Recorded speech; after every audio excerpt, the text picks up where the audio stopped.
Alright guys, we're going to be looking at the English, we've looked at the Spanish, and we've looked at the French, and now we're going to be looking at the English. Okay, so the English are going to be coming to America, but they are going to be lagging behind the other European countries. Alright, when we look at the big picture of what this lesson's about, England lagged behind other European countries when it came to exploration and colonization. When we had our George Patton quote at the beginning of the unit, we said that he had three things: lead me, follow me, or get out of my way. We said the French were like lead me, the Spanish were like follow me, and the English are going to be like get out of my way when it comes to their interactions with Native Americans, which we'll get to later. Okay, so all the way back in 1497, remember, Columbus started his voyages in 1492. In 1497, John Cabot, an Englishman, was sent to find a western route to Asia, and he explored Nova Scotia, which is up in Canada. So the English have explored North America. They're not going to come back for almost 100 years. Okay, so the question is why? After John Cabot, there are few, if any, relevant English explorers. Why? We got three reasons. One is cost. Okay, it costs money to explore, and England had better use for its money in other venues at the time. Two, internal struggles. There was a pretty big thing going on in England, which was going on all across Europe, but had a drastic impact on England, and that was the Protestant Reformation, which we'll get to. And social unrest, okay, uprisings within England that kept them from exploring like the other countries were doing. Okay, so let's look at these. Let's look at the Protestant Reformation. You should have learned about this last year. Okay, the root word of Protestant is protest. What are they protesting? They're protesting the Catholic Church. Okay, this was started in Germany by Martin Luther. He published his 95 Theses, which you should have learned about last year, which he nailed to the door of the Wittenberg Church. And these 95 theses were criticisms of the practices of the Catholic Church, mainly the sale of indulgences. And this movement that of questioning the authority of the Catholic Church led to many different branches of Christianity all throughout Europe. Okay, this was going to be really grabbed onto by England, particularly Henry VIII, who was the King of England. Not because he had the purest of intentions, but because he wanted to divorce his wife.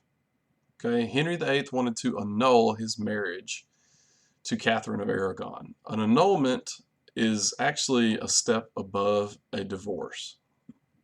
If you have a marriage annulled, it's like it never happened in the first place. And so Henry wanted to annul his marriage from Catherine of Aragon, simply because he had not had a male heir to his throne with her. He did have a daughter, but he had not had a male heir to the throne, and so he wanted to annul his marriage, and the Catholic Church was denying him the permission to do so. So he took advantage of the Protestant Reformation, this movement of questioning Catholic authority, to break away from the Catholic Church and form his own church, the Anglican Church, aka the Church of England.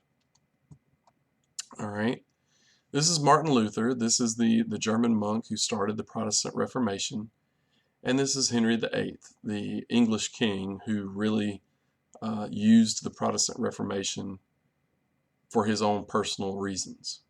Okay, but this is going to have an effect on English exploration, because the English are going to be tied up dealing with the changes that happened in their country because of this Protestant Reformation. All right, Henry VIII, again, as you learned last year, Henry VIII had 6 wives. We'll go through each of them, but the easy way to remember what happened to all of them is the first one was divorced, the second was executed, the third died. So divorced, executed, died, divorced, executed, survived. Okay, let's look at each of his wives. We start with Catherine of Aragon. Catherine of Aragon was married to Henry for 23 years.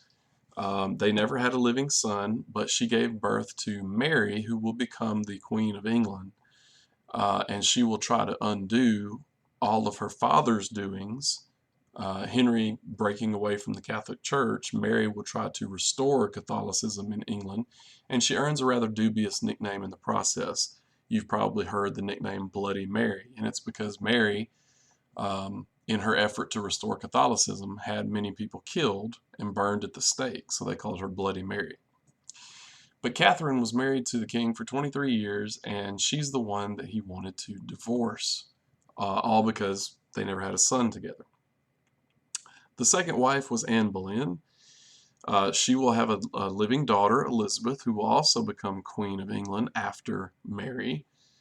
She was accused of infidelity with 5 men. So she was accused of having an affair with 5 different men, including her brother George. Now, whether or not any of this is true is open for debate. But the king was tired of his relationship with her. They had grown increasingly upset with one another. She was upset at the fact that the king was starting to wander away from their marriage. And so they fought with one another from time to time. And getting tired of the marriage, he accused her of infidelity, and she was beheaded. A few days later, the king married Jane Seymour. She gave birth to his first living son, Edward VI, who will become king, though not for very long. He's only king for 6 years. He was a very sickly boy, and he'll end up dying. But his mother, Jane Seymour, died from complications weeks after his birth. The king then married Anne of Cleves in what is one of the more hilarious and sad marriages of Henry VIII. He agreed to marry her after seeing a portrait of her. So he sees a picture of her and her sister, decides he's going to marry her based on the portraits. And then when she shows up, she didn't look like the portrait that he had seen. So she was known as the ugly wife. He didn't like the way she appeared, so she was divorced 6 months later. Catherine Howard married Henry, who at this point was slightly disabled. He was having a hard time walking and getting around, and she was 19 years old. So, she was full of energy and rambunctious, and Henry called her a rose without a thorn. But probably because of her age mixed with his disabilities, she was executed for infidelity as well. And then lastly, we have Catherine Parr. She was arrested by the king at one point. I don't think that had anything to do with infidelity. I think it just had to do with religious differences. But she cared for and outlived the king and was very influential in the court. All right. So there are the 6 wives of Henry VIII. And all of, this string of wives that he had really started because of the Protestant Reformation. Okay.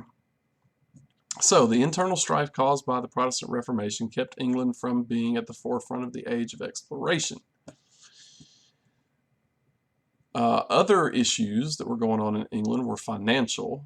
The worldwide demand for wool caused many landowners to close off their land that had previously been rented out to tenant farmers.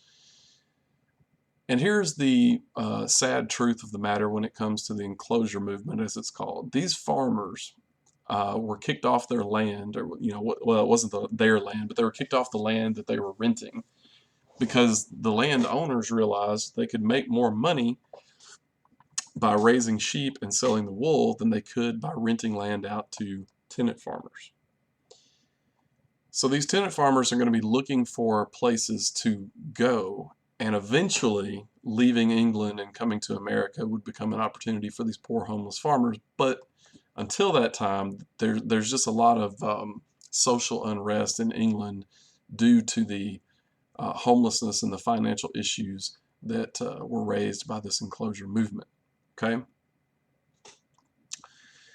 So, after we deal with all that, we've had Henry VIII be the King of England. We've had the Protestant Reformation. We've had his son Edward take over as king. We've had Mary take over as queen, and all the struggles that went with that, with her burning people at the stake. And now we've got Elizabeth as the queen, which was a daughter of Henry VIII. Okay, so Elizabeth wants to fund expeditions, and Walter Raleigh was a gentleman who was favored by the queen. All right, so he is going to fund an expedition in 1584 that landed on Roanoke off the coast of North Carolina, which he would call Virginia after the supposed virgin queen that Elizabeth was. So Walter Raleigh kind of gets credit for the lost colony of Roanoke, as it will become called, even though Walter Raleigh never led an expedition to North America. Walter Raleigh funded expeditions in 1584 and 1585, also in 1587. Now that's the one that we're going to focus on the most. Okay. The third colony at Roanoke was started by John White with 120 men in 1587, again funded by Sir Walter Raleigh. White returned to England later that year. So he takes 120 men to Roanoke, starts a colony, and then he goes back to England. He's supposed to come right back. He was delayed in coming back for 2 years. When he returned, the colonists were all gone, and all he saw was CRO carved on a tree and the word Croatoan carved on a post in the colony. So most likely what happened is these 120 men were either killed or absorbed by the Croatoan, which was a Native American civilization close by. So we don't really know what happened to them, and that's why it's called the Lost Colony of Roanoke. So the English have yet to have a permanent settlement in North America. That's all going to change here in just a second. Okay, here's a carving of CRO, which is what John White would have found at the Lost Colony of Roanoke. Okay. On to Jamestown. Okay, Jamestown is my town. Jamestown was founded in 1606 by the Virginia Company. This is going to be, okay, here's a highlight for you to know for your tests. Jamestown is the first permanent English settlement in North America, not the first permanent European settlement, because you remember the Spanish had permanent settlements over here. And the first permanent European settlement in what is today the United States would have been St. Augustine in Florida. But Jamestown is going to be the first permanent English settlement. Okay, it was founded in 1606 by the Virginia Company. John Smith was the leader. Okay, things were difficult for Jamestown. They dealt with crime, stealing from each other. There was murder that happened in Jamestown, and at least one or two instances, depending on which historian you want to believe, at least one instance of cannibalism. They dealt with Native American attacks. They dealt with disease, particularly malaria, which is spread by mosquitoes. And the winter of 1609 was called the Starving Time, where they lost many, many men during that winter. Okay, they were down to eating things like horses, vermin like rats. Some even tried to boil the leather from their boots and eat that. So rough times in the Jamestown colony. Okay. Now I want to go ahead and address this myth. There's this myth that John Smith and Pocahontas had a romance with one another. Okay, you've all probably seen the Disney movie Pocahontas, and this is not what happened. Okay, history is about sources, and it's about the validity of those sources. When you read a primary source, you have to decide how likely it is that what you're reading is true.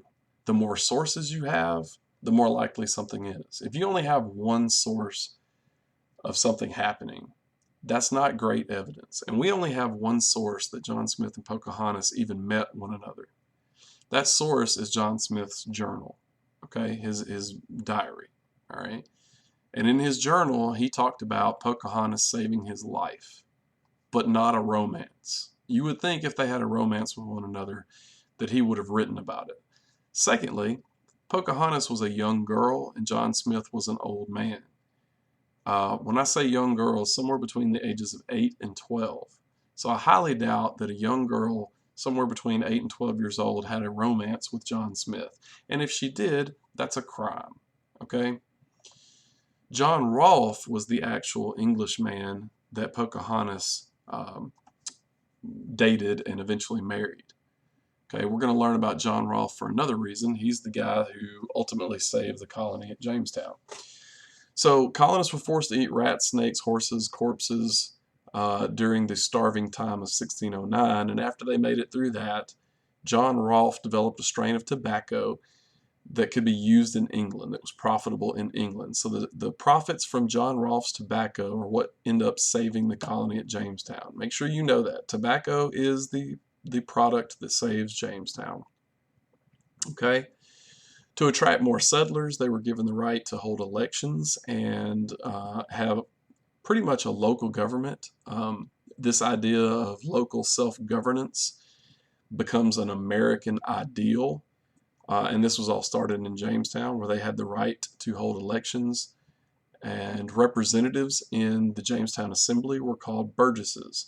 So when we talk later about the Virginia House of Burgesses, this is where this idea comes from. Okay? Catholics in England are also going to want to establish colonies in the New World. Okay? Lord Baltimore was a Catholic, and he established the colony of Maryland as a haven for Catholics in the New World. It was also his personal property, which made it a proprietary colony. Anytime you see the word proprietary, we're talking about somebody's property, and Baltimore owned Maryland. Okay, even though Maryland is established as a Catholic settlement, most of the settlers there are Protestants. All right. So in review, why was England slow to come to the table when it came to the colonization of America? It's because of the Protestant Reformation and all of the internal strife that came along with it.